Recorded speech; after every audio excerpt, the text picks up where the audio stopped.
Le secret de la clairière, Patricia St. John. Ouvrage de 1974. Littérature jeunesse.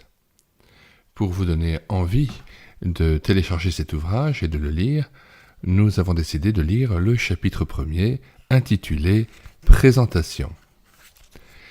Quelle était ravissante la demeure que nous habitions, Philippe et moi, avec tante Marguerite. Imaginez une maison blanche au flanc d'une colline derrière laquelle se couchait le soleil. Tout autour, un jardin et un verger où prime-vert et trèfle folâtraient sous les pommiers. Philippe et moi dormions dans 2 mansardes dont nous laissions les portes ouvertes pour mieux communiquer. Je n'aurais pu dire quelle était ma fenêtre préférée.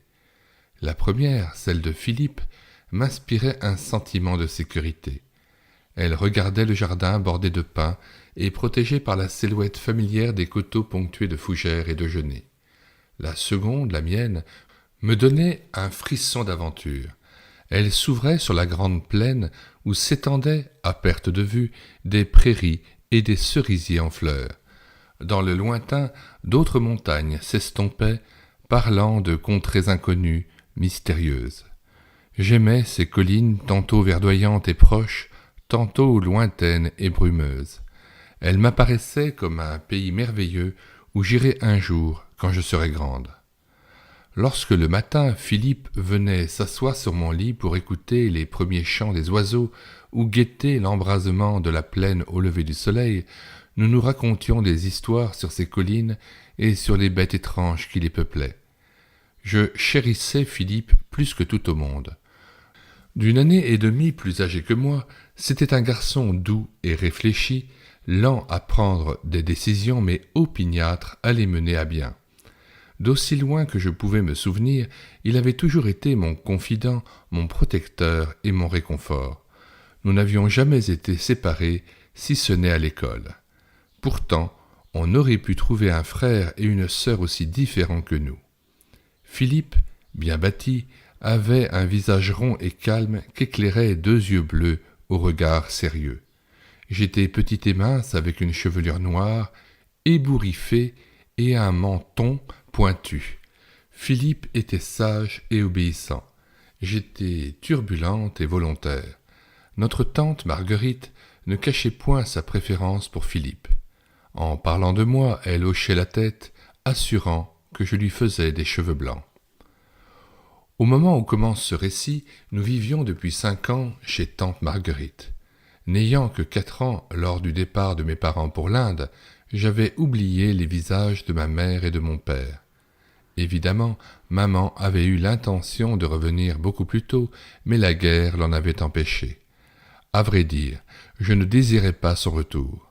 Tante Marguerite me répétait sans cesse que je serais une grande déception pour ma pauvre mère, si bien que j'espérais retarder cette épreuve le plus possible. Dans ses lettres, maman semblait m'aimer beaucoup, mais cela sans doute parce qu'elle ne me connaissait pas. De toute façon, j'étais certaine qu'elle aimerait Philippe plus que moi. Il en était ainsi de toutes les grandes personnes. Philippe aussi la chérissait, lui qui aimait tout le monde. Mais moi, je préférais garder Philippe pour moi seul. C'est pourquoi je repoussais la pensée du retour de maman, y songeant le moins possible. Philippe se souvenait de notre mère, et parfois, quand il en parlait, cela me rendait songeuse. Un soir, je devais avoir environ 8 ans, en guise de punition, l'on m'avait envoyé au lit sans souper. Je me revois encore dans l'exquise pénombre d'une soirée de printemps, affamée et brûlante d'indignation, tendant l'oreille pour surprendre le bruit désiré. Les pas traînants d'un petit garçon en souliers de football, gravissant les marches d'escalier qui le mèneraient à son lit.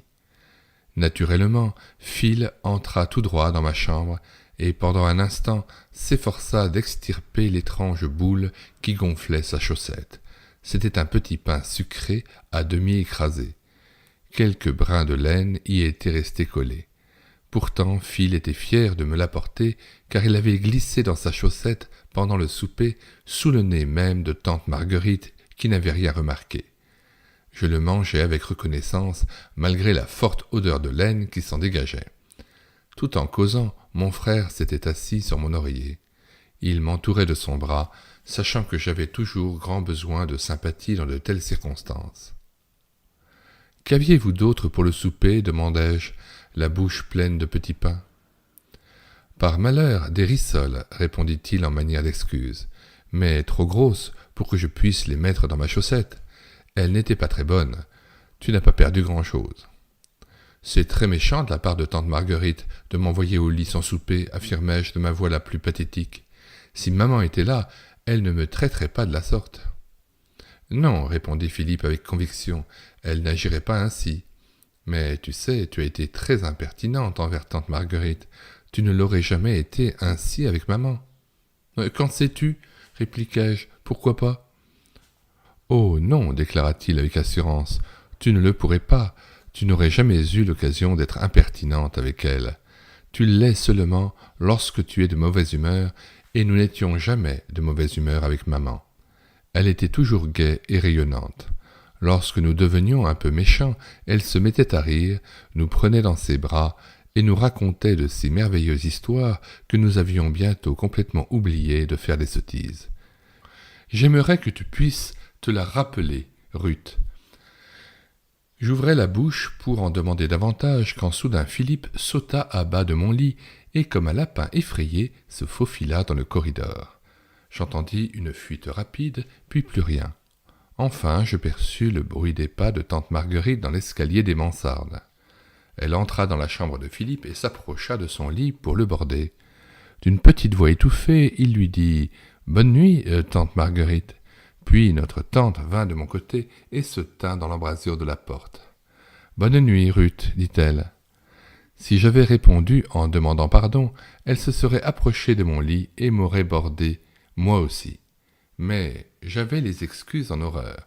Je feignis donc d'être endormi et fis entendre un ronflement sonore qui ne pouvait tromper personne et surtout pas tante Marguerite. « Je regrette que tu sois toujours dans de si mauvaises dispositions, dit-elle froidement.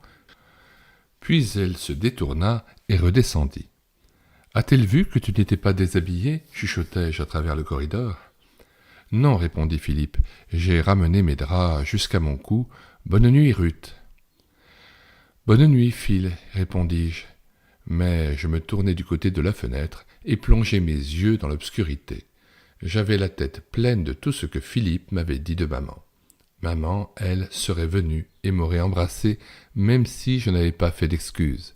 Je lui aurais demandé pardon, et ensemble, nous aurions regardé les étoiles, puis elle m'aurait raconté des histoires. Je m'endormis avec le sentiment que ses bras m'entouraient, mais dans mes rêves, elle me fuyait et s'éloignait avec Philippe. Et quand j'essayais de les rejoindre, mes pieds semblaient paralysés. Fin de la lecture de ce premier chapitre de cet ouvrage de Patricia St. John, Le secret de la clairière. Dans les commentaires de cette vidéo, nous avons mis le lien de téléchargement gratuit de cet ouvrage.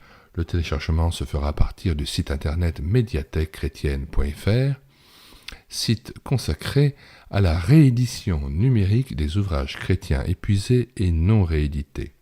Nous vous conseillons de vous rendre sur ce site internet médiathèquechrétienne.fr et vous verrez les dizaines d'auteurs, les centaines d'ouvrages que nous avons numérisés et mis à votre disposition. Si vous voulez connaître les autres ouvrages que nous numérisons tous les jours et que nous présentons sur ce site internet, les audiobooks que nous prenons en charge, mais aussi les cantiques que nous mettons en parole pour la louange individuelle ou en église, eh bien abonnez-vous à cette chaîne YouTube et l'écoutez sa parole. Nous vous disons au revoir et à bientôt.